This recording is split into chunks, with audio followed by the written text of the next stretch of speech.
Canada becomes only the second country in the world to legalize marijuana. We'll take an in-depth look at Canada's legislation and the possible implications for the United States. Hello, I'm John Terrett, sitting in for Anand Naidu, and this is The Heat.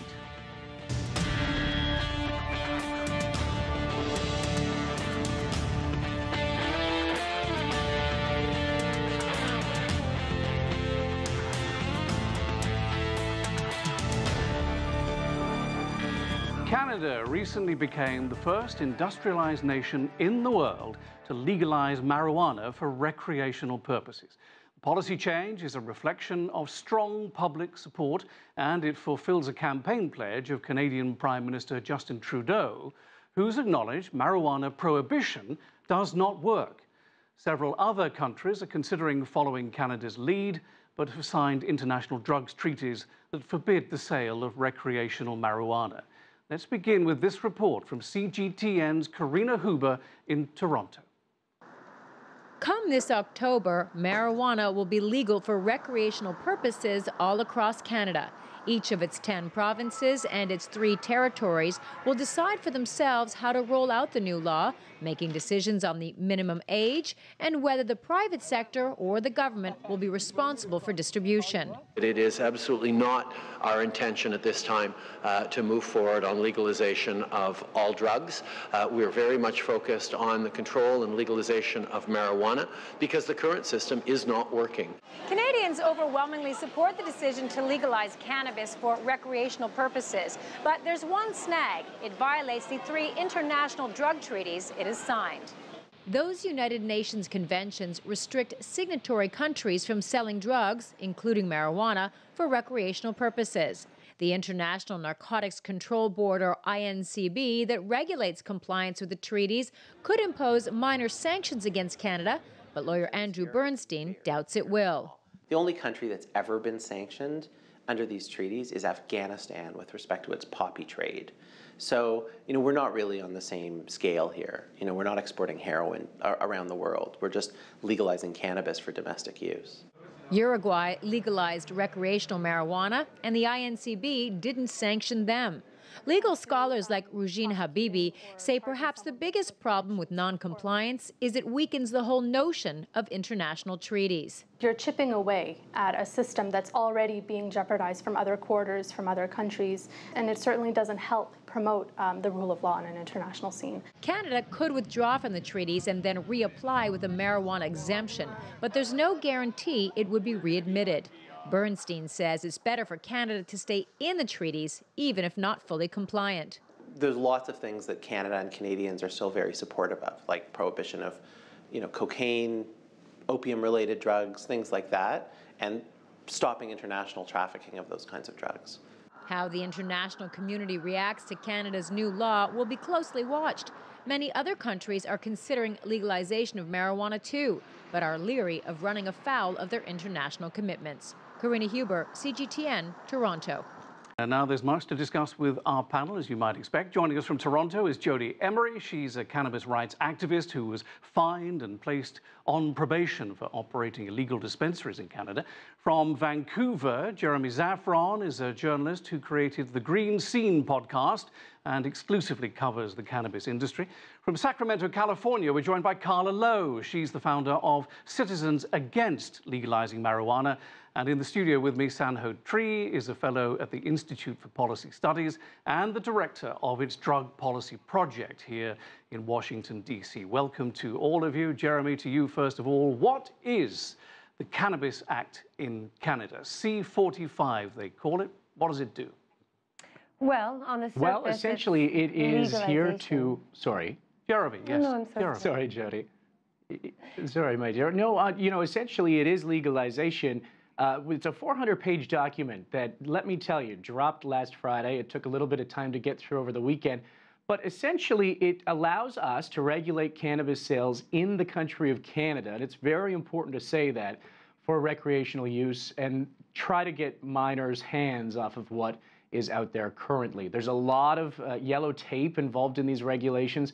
The federal government has come out to say, here's what we need to do. These are the guidelines, and then put their further guidelines and regulations to the provinces. And that's kind of where we're at now. The government has said that October 17th will be the day that cannabis is legal in Canada, but it's up to the provinces to legalize in those different jurisdictions. Yes, and in practical terms, it's 30 grams of dried cannabis that you can share, 4 plants in your home, and you have to buy any of this stuff from a legalized store, right? Absolutely. Those regulations are going to be quite strict. And as we saw today in British Columbia, the province that I'm currently broadcasting out of, a lot of the stipulations are coming to, they have to go through the government system in order to go to the dispensary, the front line, as it turns out. So the distribution channel is there. That way they understand how much product is there, where it's going. They can kind of see that. And, of course, get taxes from this as well. And, Jeremy, just very quickly, why did Prime Minister Trudeau take so long to bring what was a campaign promise to fruition? It's quite a while now since his election, isn't it? A couple of years at least. Yeah, well, I mean, in terms of the regulations, Health Canada has been working with insiders within the industry for quite some time, looking to understand exactly what this process is. I know years ago, 2 years ago, when this started to talk, there was, dispensaries were being looked at. Different people were kind of coming from Health Canada and saying, I want to understand what the plant is. And you can't really become the first G7 nation to legalize cannabis without looking to our fellows down south and the different places where it's regulated right now. And Washington, for instance, and Colorado or California. And we wanted to kind of learn from those mistakes. And I think that if you talk to the government, they say, we wanted to come out and say, this is what's going to work provincially, federally, and there's a lot of politics involved with that. The Senate was still blocking. The Conservative senators were still trying to block the vote just mere weeks ago. And Jodie, thank you for jumping in with great enthusiasm at the beginning. We appreciate that very much indeed. But you, having been somebody who in Canada was fined and put on probation for running illegal dispensaries, you must be pretty happy about this, right? Well, I've spent nearly 15 years campaigning for the legalization of cannabis, and I only spent 10 months from April 2016 onward opening up recreational-style cannabis retail stores. We were demonstrating what legalization should look like. And what we're seeing with the Canadian Federal Legalization Cannabis Act, we're actually seeing more criminal penalties, tougher punishments, an increase in maximums from 7 years to 14 years. And many of the pioneers and advocates and prohibition victims who went to court and campaigned and ran for office, like myself, were being excluded and punished under this new law, and it's only opening up legalization for big business, big government, big money, and a lot of former police and politicians who are getting into the marijuana business to make money, while the people who were arrested and victimized and still being arrested today are being punished under prohibition-style laws. So we have to ask, who is this legalizing cannabis for? Because the Canadian people and taxpayers are still being punished, and with new tough criminal laws, the government is only perpetuating the criminal market that they claim they're trying to eliminate. Well, there are 45 new laws as a result of this one new law that will come in October. Carla, in Sacramento, California, you as an anti-marijuana campaigner must be looking across the northern border with some trepidation. You're right. I am. I'm concerned. I've been an anti-marijuana activist as a volunteer for almost 42 years. And basically our mission is to let the public know what this drug is and what it is doing to our young people's developing brains and our communities and our environment. And with the known health hazards now, what's showing up in Colorado is all the data the people of Canada ever need to have to say, wait a minute, Colorado is a failed experiment in legalization. And if you even look at California, we basically have had legalization since Prop 215 was passed in 1996, when so-called, quote, marijuana was accepted as a, quote, medicine. We've had basically legalization because once you have, quote, medical marijuana, there's no difference. A rose is a rose is a rose. And I believe you will have more use. It will be more available, you will have more kids using, and you will have all the problems that Colorado has, and probably even magnified because the THC is so much stronger than it was years and years ago. It's highly addictive, it's long-acting, it's a hallucinogenic drug. It's very addictive. So I'm saying, I'm sorry for Canada, and I'd like to take issue with, I think it was your Prime Minister, who said prohibition didn't work. Well, I take issue with that because during the 1980s in the United States, when there was a real no-use campaign headed by our President Reagan, the use of marijuana among our kids during the 80s went down because during those years they perceived a risk in using. And when there's a risk in using something, you don't use. But now you've opened the floodgate. God bless the people and be with the people of Canada. Okay, Carla. Sanho in the studio here. Tell us more about the way they legalize cannabis in Uruguay, which is the only other major nation to legalize it across the whole nation. So they did it in December of 2013. They voted to legalize and to have a state-controlled model. And the idea was to drive the black market out of business. Now, it's important to remember that Uruguay never bothered to criminalize drugs to begin with. So they've always had personal consumption amounts that was basically legalized since the 1970s. What they did was take the state and move into that market and organize a system which rolled out last year where people can pay a low price in government pharmacies for $1.30 a gram, and that drives the black market out of business. So in that sense, what they've done is it's basically the same as before. You're still allowed to consume cannabis as they always have been. Yes. We're just cutting the black market out of this. They're trying to drive the black market out of business, according to Prime Minister Trudeau, in Canada as well, right? Exactly. It's important to remember that when we're talking about illegal drugs, whether it's methamphetamines, cocaine, heroin, or cannabis, these are minimally processed chemical and agricultural commodities that cost pennies per dose to produce. There's nothing exotic about any of these substances. They cost very little money to produce. It's the black market and the risk premiums involved that allow these criminal organizations to charge astronomically high prices for these substances. Just briefly, will Canada be hauled before the United Nations for breaking international treaties? Is that likely to happen? Extremely unlikely. Canada also has other obligations under international treaties to protect the public welfare, children, respect human rights. So those are values that counterbalance drug prohibition. It's also important to remember that the 1961 UN Convention on Narcotic Drugs was written in 1961. Imagine any politician today giving a speech talking about women, talking about LGBT people, talking about indigenous people, using the values and norms of 1961. They would be laughed out of office. They'd have to apologize, if not resign. We've evolved so many ways, but not with respect to drugs. Carla, you want to come in? Yeah, I would like to respond. I think it was an interesting point he made mention of 1961. There's an incredibly significant difference, critical.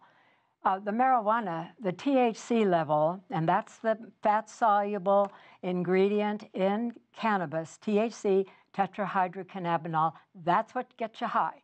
That's what you pay for. The THC in the 60s, 70s, and even the 80s was about 1% THC. That is an entirely different drug than we're talking about today. Okay. But wait, it's critical because you're making a comparison that what people talked about in the 60s can't possibly relate to today. And he's right, because it's far more critical. Carla, we'll come back to you. You want to answer? Thank you. Yes, it just means that people consume less of it to achieve the same effect. Yeah. By Carla's logic, then people would consume grain alcohol entirely and completely avoid beer and wine. But people don't do that. They deliberately go and seek the lower potency substances. Carla, we have a tweet for you from Prime Minister Justin Trudeau. He said, "It's been too easy for our kids to get marijuana and for criminals to reap the profits. Today, we change that. Our plan to legalize and regulate marijuana just passed the Senate. #promise kept." So, Carla, by breaking the black market and legalizing sales like wine and spirits are, how is that going to reduce the danger to young kids who may be trying to dabble in it? California currently has about 35,000 grows, and it's all illegal marijuana, because only in January of this year did we have pass our Proposition 64 went into effect. California uses about 8% of the marijuana that's grown. The rest of it is shipped across the country. The black market in California is alive and well. We are a cartel, far surpassing any cartels in any other part of this world. Well, Jeremy, what do you say to that? I mean, Prime Minister Trudeau has literally hung his hat on the notion of breaking the black market and in regulating the industry. So just like with wines and spirits, you give great incentives to those who are the salespeople not to sell it to young people. But Carla's saying that ain't happening in California. Yeah, well, I think education is very, very important. If we look to different places where cannabis has been regulated and legalized, education is very important. It's crucial. We need to understand that kids have access to this kind of stuff, and we need to educate them about it. And now there's public campaigns. Just because this was under prohibition means that we couldn't really talk about it. It's the same reason we couldn't really research it.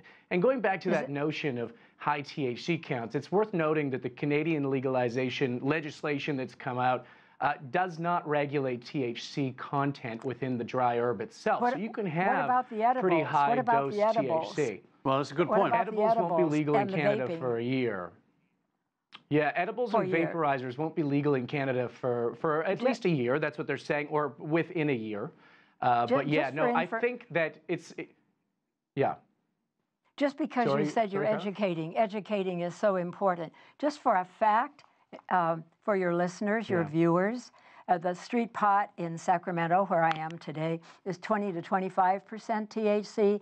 The edibles are 40, 50, 60%. Those are the gummy bears and the candies and the juices, the sodas, and vaping. Vaping is very popular because nobody knows what's going on. That's pure, 95, 98% THC. 10 milligrams. And we are telling you this is a serious drug and you have a major problem. Well, let's get Jodie to answer that question. Jodie, it's a serious drug and you have a major problem in Canada after October. And isn't it true that just by increasing the number, I mean, 10% of Canadians are involved in pot culture at the moment. This is going to increase that number exponentially, isn't it? And so therefore, aren't you by the back door endangering young people again? Not at all, because cannabis doesn't endanger young people. In fact, teachers and researchers and parents are providing cannabis oil to children, which stops their epilepsy seizures and helps them live a healthier, happier lifestyle. Cannabis is medicine and has been used as medicine even for thousands of years in China. The oldest plants and cannabis buds that we have record of are found in China. The most ancient human researchers we found that cannabis and humanity have evolved together. But let's pretend for a minute that cannabis is as dangerous as alcohol.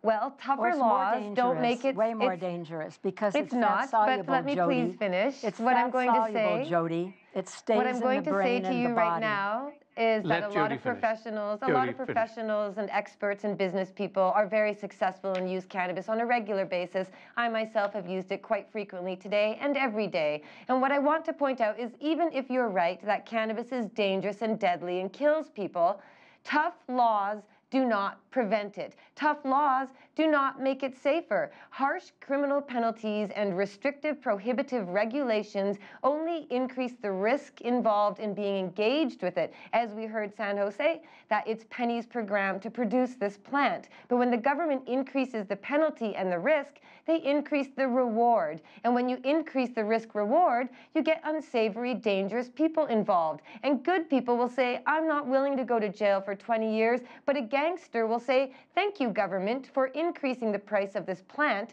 so I can sell it for a lot of money. So we have to talk about what the black market really is. It's the creation of the government laws. When they criminalize something, they create the criminal market. The only way to get rid of the black market in cannabis is to legalize it and regulate it with reasonable regulations that allow peaceful, non-violent people to engage. And for the record, the Justice Department of Canada admits that 95% of all cannabis growers are not connected to gangs and organized crime. They're peaceful Canadians who are punished by the law. I would like to talk about the grows. I would like to talk about the impact of the growing on the environment.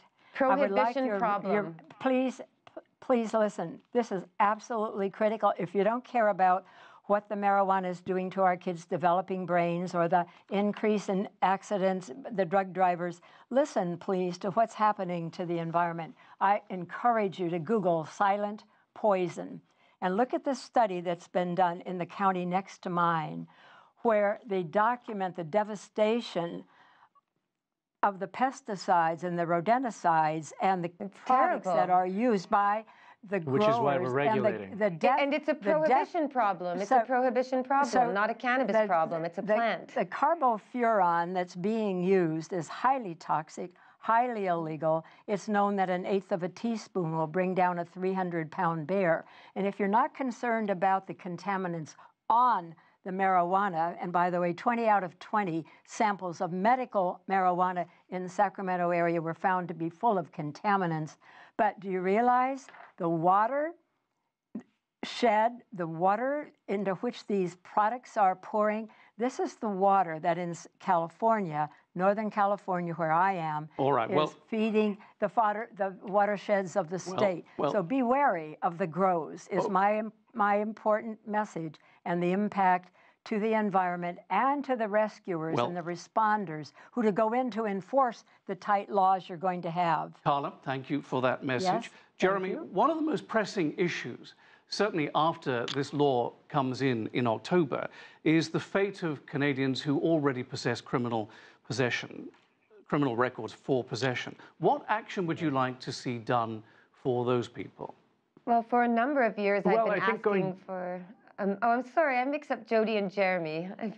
That's okay, Jodie and Jeremy. It's a close name, Jodie. No, how about I start and then you can finish up, Jodie. I just want to say that the government has been fairly clear on where they're going to take this. It's going to be an individual approach, which doesn't really necessarily explain where they're going to take it.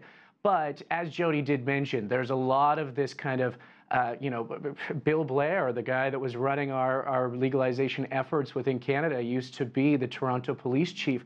There are a lot of people now in the private sector that came out of putting people behind bars that are allowed to operate within this new regulated system and not have any type of criminal record. So there is a little bit of that. The NDP, which is one of the oppositional governments in Canada, has called out Canada and the Prime Minister Trudeau to make sure to say, hey, what you're doing is not fair. Up until October 17th, you can still decriminalize the people that have had these types of actions. And that's just for simple possession charges. We still don't know what are going to happen for trafficking. Well, Jodie, do you think this is something that the politicians, despite what Justin Trudeau, the Prime Minister, has said, that he wants to wait until the law is actually enacted, do you think that that is something that they are going to have to look at down the road regarding marijuana? Absolutely. 5 years ago, Justin Trudeau said the first thing to do is to stop arresting people and stop wasting $500 million a year on law enforcement. That was 5 years ago. Justin Trudeau has overseen $2 billion himself being spent. Okay. This Prime Minister also passed a joint. Passing a joint is trafficking under the law. My husband, Mark Emery, spent 3 months in jail for passing a joint. So Justin Trudeau, if he truly believes in fairness, would have stopped the arrests immediately. We need cannabis amnesty for all peaceful, non-violent pot criminals. And I should say that California and other jurisdictions are looking at reducing the punishments of people for non-just possession, but beyond possession, people who are non-violent, peaceful cannabis criminals. Sanho, what about the other issue, the American-Canadian border? 400,000 crossings a day there. After October, there's going to be a very big difference between the two nations, certainly at the federal level, regarding the issue of marijuana. What's going to happen? Well, the Trump administration has been increasing harassment of people coming from Canada in terms of seizing their electronics, going through their social media accounts to see if they've been involved in cannabis in any way. And it seems to be increasing. It's very, very troubling. But at the same time, it's one of our largest trading partners, and this is going to bog down trade and commerce tremendously. There's a difference in the way that the product is marketed as well, isn't there? In America, there's a lot of flash television advertising and billboard posters, and in Canada, it's much quieter than that. Yeah, the regulations are still being rolled out, but in the U.S. as well, they tried to contain a lot of that advertising in terms of where and how you advertise it. But there are also a lot of border states that have legalized as well. So you have Washington State, you have Maine, you have Vermont, which just legalized this past week. So it's not like they're keeping cannabis out of the country by policing these borders. They're just harassing people who are honest in answering those questions. Carla, there's a difference between what the president seems to be saying, which is that he's saying that he supports the states taking the lead in this, whereas his Attorney General, Jeff Sessions, is saying the opposite, or appears to be saying the opposite. Do you think there are going to be more states coming on board, adding to the 9 that already allow recreational marijuana in this country? The reason that the states are able to pass legislation is they are funded. The funding for the pro-pot movement. I don't know how Jodie gets her money or what the industry is in Canada, but George Soros is one of the key players. That's money we cannot touch when we try to tell the truth. When we try to tell the truth about what's happening to the unborn, the developing fetus, the birth defects that are showing up in Colorado, the psychotic breaks that are now becoming daily news of our young people, parents who are speaking out, finally saying, wait a minute, we had no idea what this drug was. We had no idea what it's been doing to our kids. So yes, we have to rely on your television program to give people like me the equal opportunity to say what this drug is and what it's doing and why it's so critically imperative that people learn the truth about the drug, not about the money, because that's a given. Jodie, we have 2 minutes left. You can respond to that. It's worth bearing in mind, isn't it, that in America it's a cash industry, and in Canada, because it's a federally it will be under federal law, not illegal anymore, the banks are involved. So you're likely to see greater expansion, right? More jobs, more investment, presumably. Oh, well, certainly there's a lot of financial opportunities coming out of this, but again, it's being limited to the people who are big business and big government and those who are already in advantageous positions, whereas all the victims of prohibition, the people who are of color or indigenous or already marginalized and held down and persecuted, they should have an equal opportunity to create jobs and enjoy jobs and all of the benefits. But no, it's being denied by government and big business, and they get to profit and increase police budgets for cracking down on cannabis. Meanwhile, not $1 is being spent addressing the unfairness of the system that Justin Trudeau himself admits is a racist, unjust system. Carla, can you do it in 20 seconds for me? You got 20 seconds. It's this population that she just mentioned, the down and outers, the underserved. It's this population that the drug culture is turning to. They are preying upon them because those people are the ones who are not very well stated at this point, and they have no position to go but down because of illegal marijuana. And Jeremy, finally, just the big picture, Jeremy, the big picture. How do the Canadian people feel about this? It's a big sea change coming up. 10 seconds. Yeah, well, Canadians are about this. We're about legalization, quite frankly, as long as it's done and rolled out in an appropriate way. That again, and going back to this, what is regulation? We're able to control what goes on to cannabis plants now in terms of pesticides and fungicides and all that kind of good stuff that people really want. Jeremy, Jodie, Carla, Sanha, spirited discussion. Thank you very much indeed. Thank you. And that's it from this edition of The Heat. I'm John Terrett in Washington, D.C. Thanks for watching.